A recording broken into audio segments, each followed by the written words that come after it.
Saya Muhammad Ali Kuncoro, penjabat Wali Kota Mojokerto, mengucapkan Dirgahayu BPJS Kesehatan ke-56. Satu dekade program JKN BPJS Kesehatan kuat berkualitas untuk Indonesia semakin sehat. Satu dekade sudah BPJS Kesehatan hadir untuk memberikan perlindungan, jaminan kesehatan bagi seluruh warga negara Indonesia.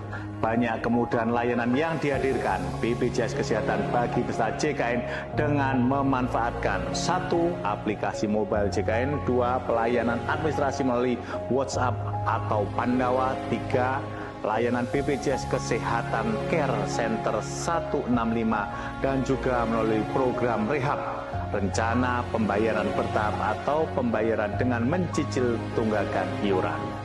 Segala upaya promotif dan preventif bagi peserta JKN juga dilakukan oleh BPJS Kesehatan yang bertujuan untuk melakukan perubahan perilaku hidup sehat. Terima kasih atas sinergi BPJS Kesehatan dalam menjalankan program JKN di Kota Mojokerto.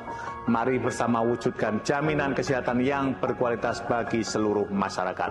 Terima kasih. Wassalamualaikum warahmatullahi wabarakatuh.